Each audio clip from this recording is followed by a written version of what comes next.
श्री शिवाय नमस्तुभ्यम। देखिए दोस्तों, एक बार फिर से आपको वो मौका मिल रहा है जिसके लिए पूज्य गुरुजी ने अपनी शिव महापुराण की कथा में कहा था कि अगर एक गरीब से गरीब रिक्शा चलाने वाला व्यक्ति भी ये उपाय करता है तो हम इस व्यासपीठ से आपको यकीन दिलाते हैं कि वो भी करोड़पति बनता है। पूज्य गुरुजी ने स्वयं अपनी शिव महापुराण की कथा में बताया है ये उपाय बहुत ही खास इसलिए होता है क्योंकि आपको सिर्फ 3 साल में एक बार मौका मिलता है। 3 साल में आने वाले अधिक मास की पंचमी में आपको ये उपाय करना होता है। पूज्य गुरुजी ने कहा कि अगर इस बार आप चूके तो आपको 3 साल फिर ये मौका नहीं मिलना है। तो चलिए जानते हैं इस उपाय के बारे में और साथ ही साथ जानेंगे क्या है चावल के दाने वाला वो विशेष उपाय जो हमारे जीवन में चल रही धन धान्य की समस्या को, हमारे जीवन में चल रही किसी भी प्रकार की समस्या को समाप्त करने के लिए बहुत ही अचूक होने वाला है। तो चलिए जानते हैं क्या है वो उपाय, लेकिन उससे पहले एक प्रार्थना, अगर आप चैनल पर नए हैं तो कृपया चैनल को सब्सक्राइब अवश्य कर लें। देखिए, अधिक मास की पंचमी तिथि का ये विशेष उपाय पूज्य गुरुजी ने कहा कि हर घर में करना चाहिए। इस बार पंचमी तिथि 5 अगस्त यानी शनिवार के दिन पड़ रही है और ये उपाय आप सुबह 9:40 के बाद पूरे दिन में किसी भी समय कर सकते हैं। बस आपको ध्यान रखना है कि आप माता तुलसी रानी के सामने ये उपाय करेंगे। ये उपाय बहुत ही खास है और गुरुजी ने कहा कि हम यकीन दिलाते हैं कि ये उपाय करने के बाद आपके जीवन से धन धान्य की समस्या हमेशा के लिए समाप्त हो जाएगी। आप जो एक एक रुपए के लिए परेशान रहते हैं वो समस्या आपके जीवन से सदैव के लिए समाप्त हो जाएगी। देखिए, इस वीडियो में हम पंचमी तिथि में किए जाने वाले 2 विशेष उपायों की बात करेंगे। इनमें से जो भी उपाय आपके लिए आसान हो वो आप कर सकते हैं, या फिर दोनों उपाय अगर आप करना चाहें तो फिर दोनों उपाय कर सकते हैं। चलिए बात करते हैं गुरुजी द्वारा बताए गए पहले खास उपाय के बारे में। उपाय बताने से पहले सामने स्क्रीन पर आपको एक प्रश्न दिखाया जा रहा है। इसमें आपको बताना है कि महादेव के बड़े पुत्र का क्या नाम है, श्री कार्तिकेय या श्री गणेश जी। इनमें से जो भी उत्तर सही हो वो आप कमेंट करके जरूर बताइएगा। अब बात करते हैं गुरुजी के पहले खास उपाय के बारे में। देखिए, ये उपाय आप चाहें तो गन्ने के रस से कर सकते हैं या फिर गुड़ के जल से कर सकते हैं। इस समय गन्ने का रस हो सकता है आपके क्षेत्र में उपलब्ध ना हो, गन्ने का रस आप लोगों को ना मिल पाए, तो फिर आप गुड़ के जल से ये उपाय कर सकते हैं। देखिए, इस उपाय के लिए आप गुड़ के 2-4 छोटे छोटे टुकड़े ले लीजिएगा, उनको चूरा कर लीजिएगा, उनको अच्छे से बिल्कुल बारीक बारीक अपने हाथ से मसल लीजिएगा, यानी उनको बिल्कुल बुरादा टाइप का कर लीजिएगा। देखिए, अब इस गुड़ को चूरा करने के बाद आप इसको जल में मिला लेंगे। आप चाहे तो आधी कटोरी जल ले ले या फिर आधा कप जल ले ले। इनमें से जितना भी आप जल ले सकते हैं उतना जल आप ले लें। आधी कटोरी अगर जल लेते हैं तो उसी हिसाब से आपको गुड़ पीस लेना है, यानी अपने हाथ से मसल लेना है और उस गुड़ को इस पानी में यानी इस जल में आपको मिला लेना है। अब ये आपका गुड़ मिला हुआ जल हो गया है। गुड़ को अच्छी तरह से आप पानी में मिला लेंगे ताकि ये पूरा का पूरा गुड़ पानी में अच्छी तरह से घुल जाए, यानी पानी में अच्छी तरह से मिल जाए। अब ये गुड़ मिला हुआ जल लेकर आपको पहुंच जाना है अपने घर में माता तुलसी के पौधे के सामने। देखिए, बहुत ही ध्यान से समझिएगा इस उपाय को, क्योंकि आपको सिर्फ 3 साल में एक बार मौका मिलता है, इसलिए इस उपाय को करने से आप चूकेंगे नहीं। देखिए, सबसे पहले आपने ये जो गुड़ का जल तैयार किया है ये लेकर पहुंच गए तुलसी रानी के पौधे के सामने। अब इस जल को आप तुलसी रानी में 7 बार में समर्पित करेंगे, लेकिन समर्पित कैसे करना है वो आपको बहुत ही ध्यान से समझना है।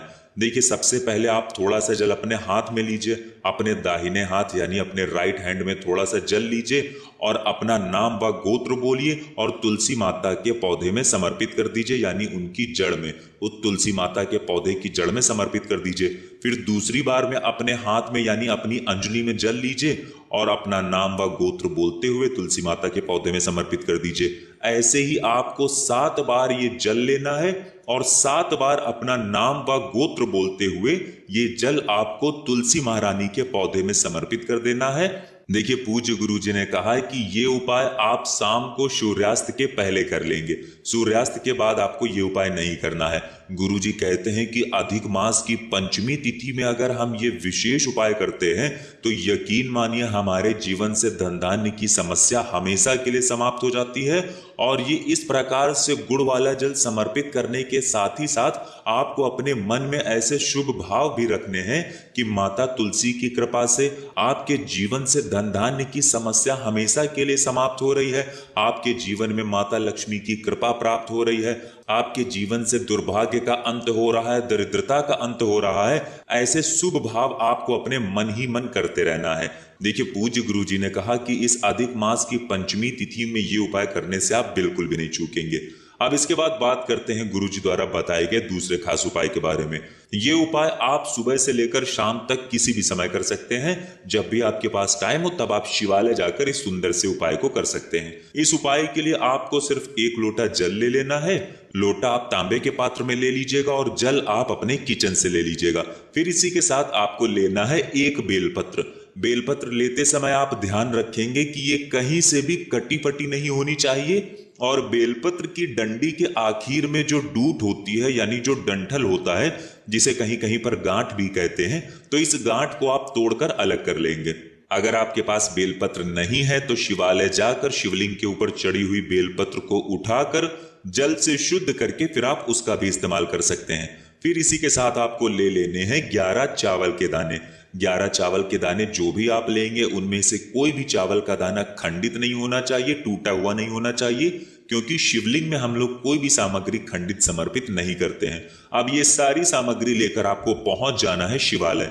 ये उपाय आप पूरे दिन में किसी भी समय कर सकते हैं, और ये उपाय आप सोमवार के दिन भी कर सकते हैं, शुक्रवार के दिन भी कर सकते हैं, और पंचमी तिथि में भी कर सकते हैं। ये उपाय भी आपके जीवन में धन धान्य की समस्या को हमेशा के लिए समाप्त कर देगा। और आपके जीवन में अगर मान लीजिए व्यापार में कोई समस्या चल रही है, या फिर आपकी नौकरी में कोई बाधा चल रही है, नौकरी में आपको सही से धन प्राप्ति नहीं हो पा रही है, तो धन प्राप्ति से संबंधित सारे कार्य ये उपाय आपके पूरा कर देगा। देखिए, अब आप शिवालय पहुंच गए। शिवालय पहुंचने के बाद सबसे पहले आप एक काम करिएगा कि दक्षिण दिशा में बैठ जाइएगा और उत्तर दिशा की तरफ अपना फेस कर लीजिएगा। लेकिन अगर शिवालय में भीड़ है तो फिर पूज्य गुरु जी कहते हैं ऐसी स्थिति में आप किसी भी दिशा में बैठकर शिवलिंग की पूजा प्रार्थना कर सकते हैं। देखिए, अब सबसे पहले आप जो 11 चावल के दाने लेकर आए हैं उनमें से एक एक चावल के दाने को इस 1 लोटे जल में डालते जाना है और श्री शिवाय नमस्तुभ्यम मंत्र का स्मरण करते जाना है। देखिए, एक चावल का दाना अपने हाथ में लीजिए और श्री शिवाय नमस्तुभ्यम मंत्र का स्मरण करिए और इस 1 लोटे जल में डाल दीजिए। फिर दूसरा चावल का दाना लीजिए और श्री शिवाय नमस्तुभ्यम मंत्र बोलिए और इस जल में डाल दीजिए। ऐसे ही आपको 11 चावल के दाने इस 1 लोटे जल में डाल देना है और 11 बार श्री शिवाय नमस्तुभ्यम मंत्र का स्मरण कर लेना है। फिर इसके बाद आप जो एक बेलपत्र लेकर गए हैं उस बेलपत्र को आप अपने दाहिने हाथ में ऐसे रख लेंगे जैसे सामने आपको स्क्रीन पर दिखाया जा रहा है। आपका दाहिना हाथ यानी आपका राइट हैंड में आपको एक बेलपत्र रख लेनी है। बेलपत्र की चिकनी साइड का हिस्सा ऊपर की तरफ रहेगा और जो खुदरा साइड वाला हिस्सा होता है वो आपकी हथेली में टच करेगा और बेलपत्र की डंडी आपकी तरफ रहेगी। सामने जैसे बेलपत्र आपको अपने हाथ में रखी दिखाई जा रही है ऐसे ही आप बेलपत्र रख लेंगे और फिर 1 लोटा जल जिसमें आपने 11 चावल के दाने डाले हैं उस 1 लोटे जल को इसी बेलपत्र के ऊपर रख लेंगे। फिर ये 1 लोटा जल आपको धीरे धीरे शिवलिंग के ऊपर समर्पित करते जाना है और लगातार शिव महापुराण के मूल मंत्र श्री शिवाय नमस्तुभ्यम का स्मरण करते जाना है। पूज्य गुरु जी ने कहा कि जल आप इतने धीरे धीरे समर्पित करेंगे कि आप कम से कम 11 बार श्री शिवाय नमस्तुभ्यम या फिर ओम नमः शिवाय मंत्र का जाप जरूर कर लें। फिर ये जल समर्पित करने के बाद अब आपके पास एक बेलपत्र बची है। इस बेलपत्र को आप अभी अपने हाथ में ही रखेंगे और आपके जीवन में धन से संबंधित जो भी समस्या चल रही है, मान लीजिए आपके व्यापार में वृद्धि नहीं हो पा रही है, आपके घर में धन की प्राप्ति नहीं हो पा रही है, दरिद्रता दुर्भाग्य लगातार बना हुआ है, आपको नौकरी में अच्छे से पैसे नहीं मिल पा रहे, सही से आपका व्यापार नहीं चल रहा, किसी भी प्रकार की अगर धन से संबंधित कोई दिक्कत चल रही है उस समस्या को दूर करने के लिए आप माता अशोक सुंदरी से प्रार्थना कर लेंगे। किन से प्रार्थना करेंगे? माता अशोक सुंदरी से। फिर उसके बाद ये एक बेलपत्र आपको माता अशोक सुंदरी वाले स्थान पर समर्पित कर देनी है।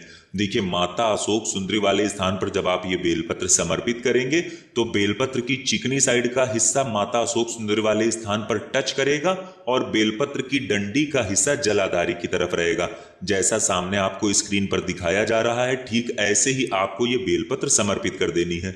अगर आपको माता अशोक सुंदरी वाले स्थान के बारे में जानकारी नहीं है तो सामने आपको पूरा शिव परिवार दिखाया जा रहा है। इसी में जो जलाधारी के बीच में मोटी उठी हुई लाइन होती है, कहीं कहीं शिवलिंग में सांप की आकृति बनी होती है तो कहीं कहीं पर बीच में मोटी उठी हुई लाइन होती है। तो यही जो जलाधारी के बीच में मोटी उठी हुई लाइन होती है, इसी को माता अशोक सुंदरी का स्थान कहते हैं। और यहीं पर आपको ये बेलपत्र समर्पित कर देनी है और अपनी वो विशेष मनोकामना जो धन से संबंधित है उसको बोल देना है। गुरुजी ने कहा कि पंचमी तिथि में अगर हम इन दोनों में से कोई भी एक उपाय कर लेते हैं या फिर ये दोनों ही उपाय कर लेते हैं तो यकीन मानिए आपके जीवन से धन धान्य की समस्या सदैव के लिए समाप्त हो जाएगी। तो दोस्तों, ये थे पूज्य गुरुजी द्वारा बताए गए दो बहुत ही खास उपाय। अगर आपको जानकारी अच्छी लगी हो तो वीडियो लाइक करिएगा। मिलते हैं फिर एक नए वीडियो के साथ। श्री शिवाय नमस्तुभ्यम।